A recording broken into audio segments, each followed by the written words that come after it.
Seventh Initiation, The Secret Doctrine.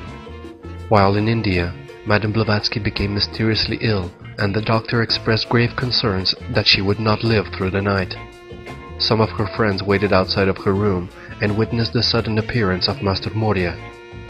They claimed that he passed quickly through the outer room into Madame Blavatsky's room. The next morning, the physician was astounded to find her condition greatly stabilized.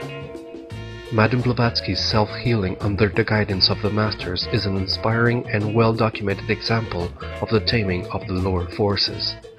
This type of experience is a deep shamanic initiation, a spiritual death and rebirth.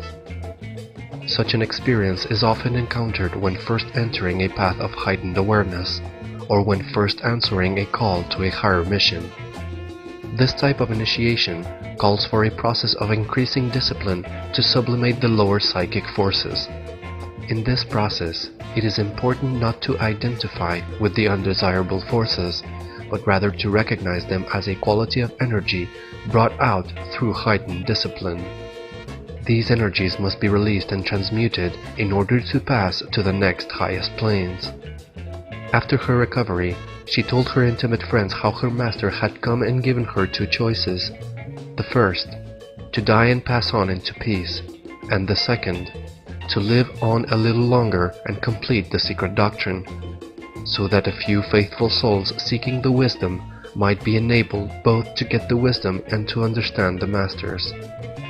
Helena Petrovna Blavatsky wrote the following of the experience in a letter to her friend A.P. Sinnett. But I shall never, nor could I if I would, forget that forever memorable night during the crisis of my illness, when Master, before exacting from me a certain promise, revealed to me that he thought that I ought to know before pledging my word to him for the work he asked me, not ordered as he had the right to do. On that night when everyone expected me every minute to breathe my last, I learned it all. I was shown who was right and who was wrong unwittingly, and who was entirely treacherous, and a general sketch of what I had to expect outlined before me. Black treachery, assumed friendship for selfish ends, belief in my guilt, and yet a determination to lie in my defense, since I was a convenient step to rise upon, and what not. Human nature I saw in all its hideousness in that short hour, when I felt one of Master's hands upon my heart, forbidding it to cease beating, and saw the other calling out sweet future before me. With all that, when he had shown me all, and asked, "Are you willing?" I said yes, and thus signed my wretched doom, for the sake of the few who were entitled to his thanks. Death was so welcome at that hour, rest so needed, so desired, life like the one that stared me in the face, and that is realized now, so miserable. Yet how could I say no to him, who wanted me to live? But all this is perhaps incomprehensible to you, though I do hope it is not quite true. By 1885, Madame Blavatsky was the target of much slander and scandal. People called her everything from charlatan to fraud. A huge controversy ensued with the Psychic Research Society of London, who branded her one of the most accomplished, ingenious, and interesting impostors of history. The tense and unpleasant atmosphere of India became unbearable, forcing her to return to London to continue her work. Since the time of the publication of The Secret Doctrine in 1888, the world population has quadrupled. Many of the technological advances that we take for granted today did not exist then, namely the airplane, automobile, and computer. However, the signs of technological advance were everywhere, the Western European world as well as America, were agog over technology itself, with a spate of world fairs displaying all the latest innovations. At this time, the Eiffel Tower, the world's tallest structure, was under construction. At this time, there was also a great deal of interest in advancement of electricity and electromagnetism. This is an important point when you stop to think about what electricity and electromagnetism connote, a type of etheric vibrant energy.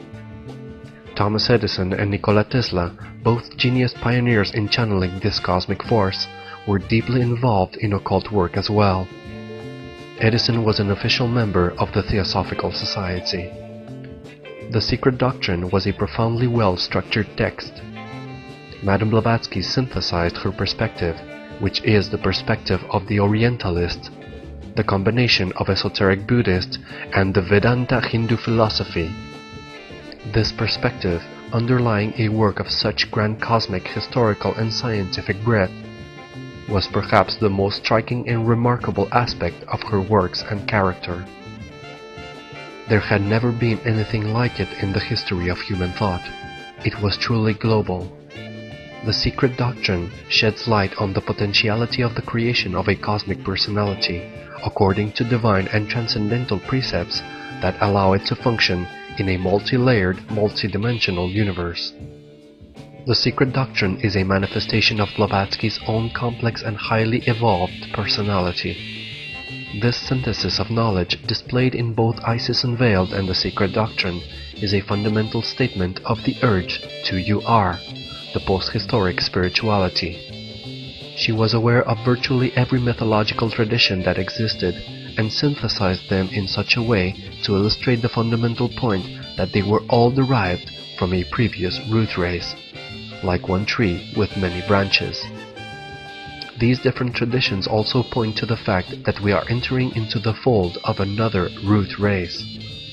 Dane Rudhyar said of Madame Blavatsky, "Even more convincing is the astounding character of the contents of her large books, especially the Secret Doctrine, which no ordinary mind could have produced without passing dozens of years studying and collating an immense mass of verifiable documents in many great libraries."